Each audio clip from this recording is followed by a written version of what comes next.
ጽናት ድራማ ክፍል 190 ተለቀቀ። ሰላም ጤና ይስጥልኝ ውድና የተከበራችሁ አድማጭ ተመልካች እንደምን አላችሁ? ባላችሁበት ሰላማችሁ ብዝት ይበልልኝ። ዛሬ እንግዲህ እጅጉን በጣም ደስ በሚል ሁኔታ እንግዲህ ጽናቶች አዳዲስ ነገር ሁሌም ያሳዩናል። እናም እንግዲህ እኛም ግምትና ሀሳብ አስተያየታችንን ስንሰጥ በነበረው በሰኒና በጆከር ያላቸውን ሪሌሽን እንግዲህ ዛሬ ይፋ አደረጉ። ጆከር እና ሰኒ እንደሚፋቀሩ እንግዲህ እሷም በጣም ነው የምወድቅ እሱም በጣም ነው የማፈቅርሽ እያለም እንግዲህ ፍቅራቸውን ተገላልጸዋል።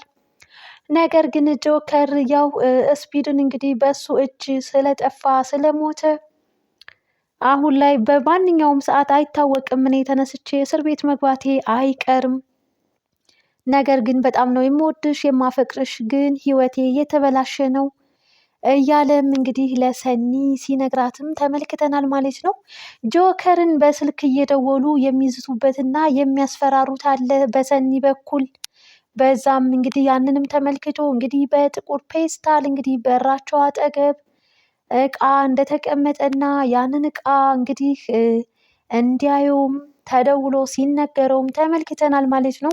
እንግዲህ ጆከርም ያንን ያየውን ፌስታል እንግዲህ ውስጡ ምንድን ነው ያለው ለእሷ ከመስጠቴ በፊት ማየት አለብኝ በማለት እንግዲህ ፌስታሉን ከፍቶ ሊያየው ሲል ሰኒ ትደርስበትና ያው ማየቱን አቁሟል ማለት ነው።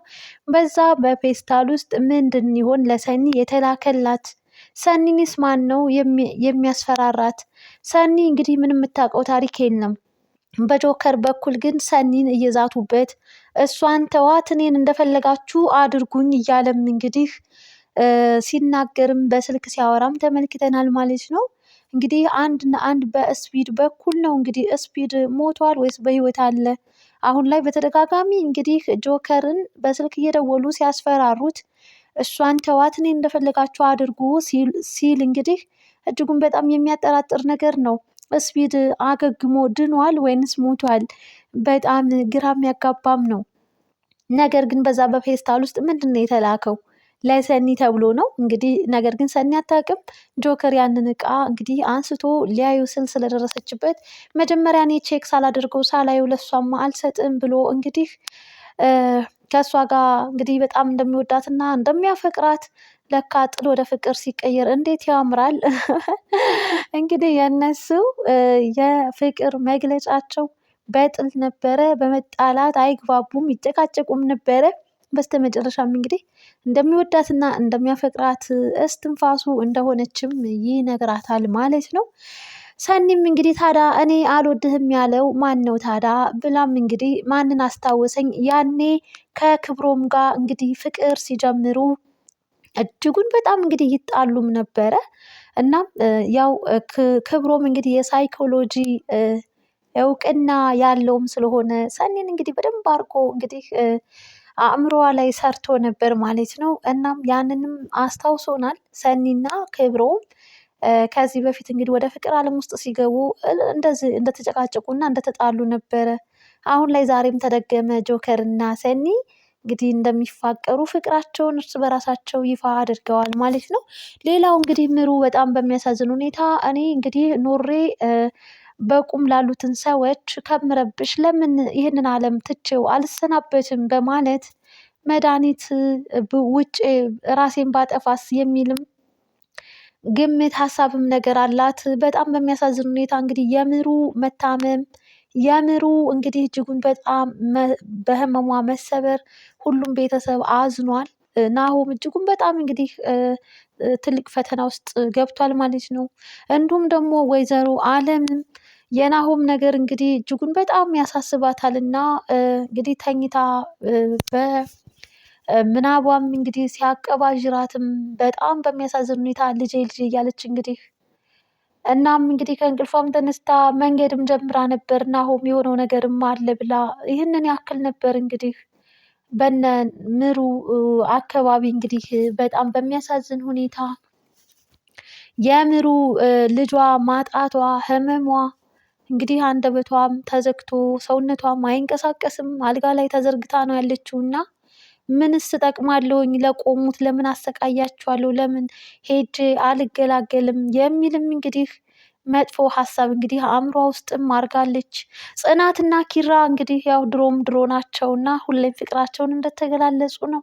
ነገር ግን ኪራ አሁንም ቢዚ ነው በጣም። ጽናት ደግሞ ለእሷ ጊዜ እየሰጣት አይደለም እና ያው ይሄን ነገር ቅርም አሰኝቷታል። እሱም ግን ህይወቴ እኔ እኮ ያላንቺ መኖር አልችልም፣ ያላንቺ ህይወቴ ባዶ ናት እያለም ጽናትዬን እጅጉን በጣም ደስ በሚል መልኩ እንግዲህ ፍቅሩን እየገለጸላት ተመልክተናል። እንግዲህ ጽናትም እኔም እኮ ብላ እንግዲህ ግንባሩን ነበር የሳመችው። እናም ያው ፍቅራቸው እጅጉን በጣም ደስ የሚያሰኛል የኪራና የጽናት። ግን እዚህ ፍቅር ደረጃ ላይ ለመድረስ ብዙ ዋጋ ብዙ ውጣ ውረድን እንግዲህ አይተውበት ነው የደረሱትና እጅጉን በጣም ያው ያስተምራል ጽናት ድራማ ማለት ነው። በሌላ በኩል ደግሞ እንግዲህ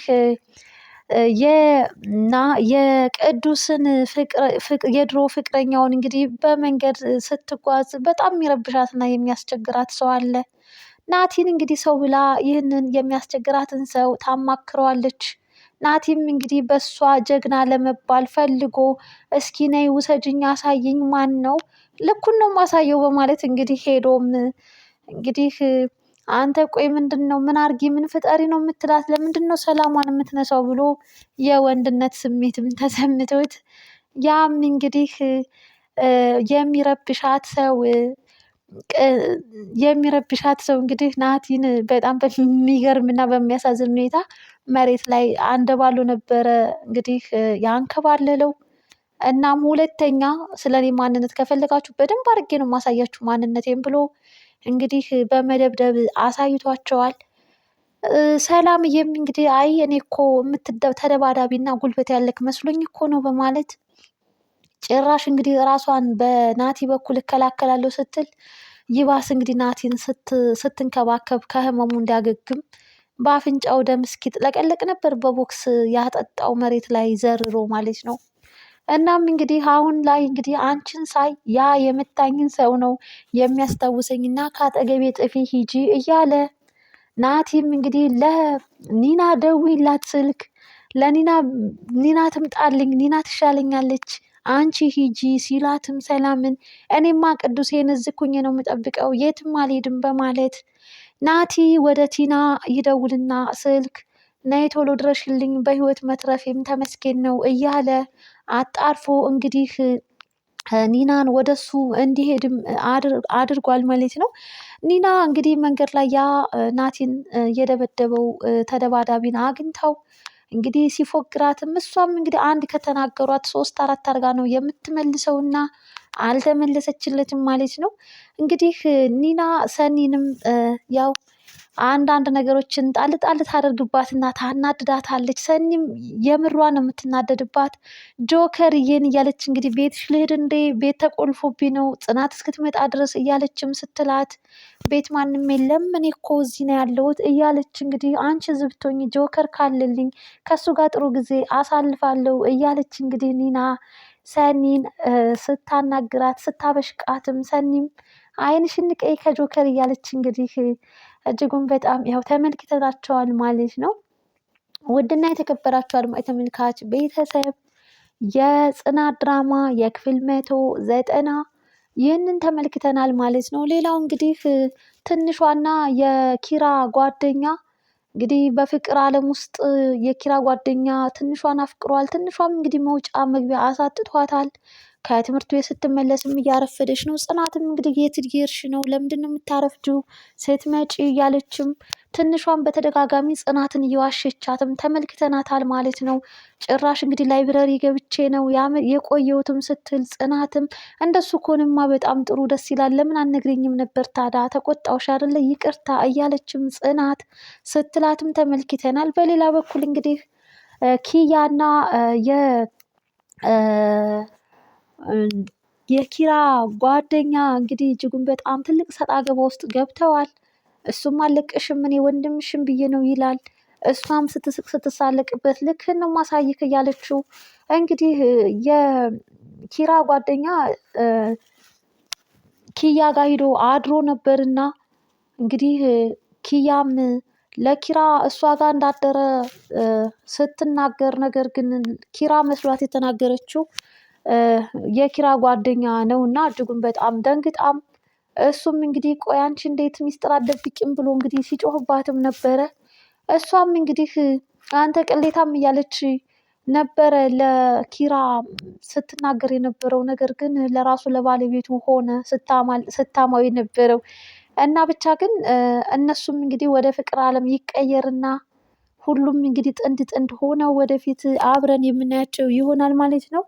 እንግዲህ ጽናት እየምሩን ልትጠይቃት ሄዳ ያው ሰውነቷም አይንቀሳቀስም አንደበቷም እንደተዘጋ ነው። በሚያሳዝን ሁኔታ እንግዲህ ምሩ ተስፋ መቁረጥ ስሜት ላይም ትገኛለች። በጣም በጣም ያሳዝናል ማለት ነው። አድማጭ ተመልካች ቤተሰብ ለዛሬ የነበረን ቆይታ ይህን ይመስል ነበረ። በቀጣይ ክፍል እስክንገናኝ በያላችሁበት ቸር ሰንብቱ። ባይ ባይ።